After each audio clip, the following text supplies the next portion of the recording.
Hi guys, in today's video I'm going to be sharing my monthly Vanguard portfolio update. I go through all of the funds that I invest in both my stocks and shares ISA and my SIPP. So the stock market has been pretty shaky actually over the last few weeks, and it has definitely been noticed in my portfolio returns this month. There's lots of talk across YouTube of the big crashes coming. Who knows whether or not that's going to happen. The main thing for me is nothing has changed for my investing strategy. I'm still regularly investing, so if the market does drop, ultimately I will see it as a great time to purchase cheap shares.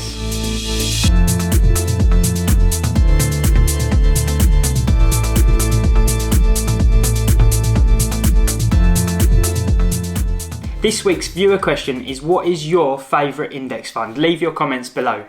Just before I start the video, I must say this is not financial advice and they're just the funds that I personally picked to invest in. Okay, so now we're going to head over onto my laptop. First of all, we're going to go through the funds in my stocks and shares ISA, then we're going to go through the funds in my SIPP. So the first fund I hold in my ISA is the Emerging Market Stock Index Fund.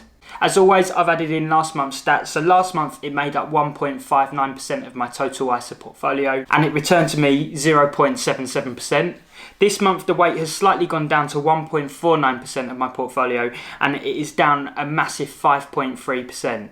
Overall, currently it's still good news and the fund is up 21.03% since inception of this portfolio, which by the way was September 2019. The next fund I hold is the FTSE All World High Dividend Yield. The ticker symbol for this one is VHYL.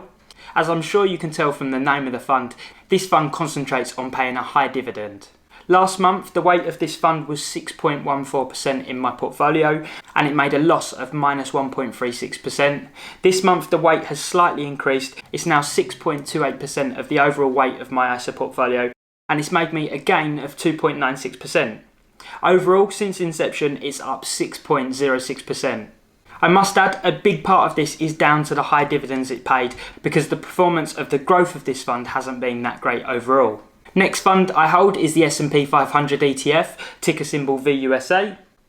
Last month it made up 45.73% of my ISA portfolio and I was up 1.19%. This month the weight has increased slightly, it's currently 46.01% of my ISA and again it's up 1.3%. That gives me a total inception for this fund of 23.23%. By the way, just in case you're interested, I made a video all about VUSA. I'll link to it in the top corner of this video. The next fund I hold is the FTSE All World ETF, ticker symbol VWRL. Last month it made up 45.67% of my total ISA portfolio and I was up 0.73%. This month the weight has reduced slightly down to 45.35% and the fund has also performed slightly at a negative and it's down 0.01%. Since inception, however, it's still done incredibly well and I'm up 36.05%. Now, I say this in every month's update, a big part of this is down to luck, as I actually invested quite a large chunk of money just at the lows of the coronavirus drop back in March 2020. Again, I must just say I've made a video all about VWRL, so if you're interested in finding out a bit more about the fund, I'll link it in the top corner of this video.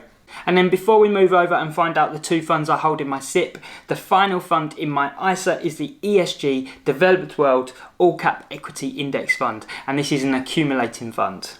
Last month it made up just 0.86% of my overall ISA portfolio and it was up 0.41%. This month it makes up the same amount, it's 0.86%, and it is again up this time by 0.87%. That gives me an overall rate of return since inception of 7.06%. Moving on to my SIPP, the first fund I hold over in my SIPP, which is self-invested personal pension, is the ESG Developed World All Cap Equity Index Fund. As you can see, this makes up a large proportion of my SIPP at 96.54% last month. Last month it was also down slightly at 0.81% negative.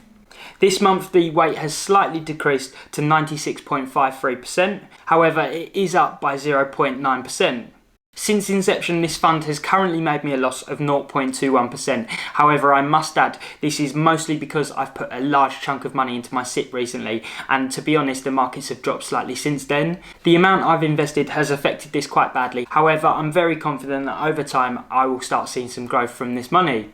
And then in just a second, I'm going to tell you my total overall rate of return since inception of the fund, but I must first show you the final fund that I hold. It's the Life Strategy 100. Last month it made up 3.46% of my overall SIPP and it was up just 0.09%. This month the weight has slightly increased to 3.47% and it is up 1.05%. Since inception, this fund has returned 15.52% overall. So on to my total overall rates of return. So last month's total rate of return across my ISA and my SIPP was 0.83%. This month it is 0.72%. However, what I'm sure you're all waiting for, what is my total rate of return since inception, is 30.69%, which is incredible. I'm super chuffed with this amount. It has decreased actually since last month's update, and this isn't helped by the large sum of money that I've put into my SIPP, which has since dropped. Personally, I'm a bit dubious of how the markets are going to act over the next few months or even years. I think we may have a correction on our way, and it wouldn't surprise me after everything that's gone on over the last year and how hard it's affected some companies. What do you see happening in the markets over, let's say, the next year or so? I'll be interested in hearing your thoughts, and apart from that, I hope to see you on another video very soon. Take care, guys.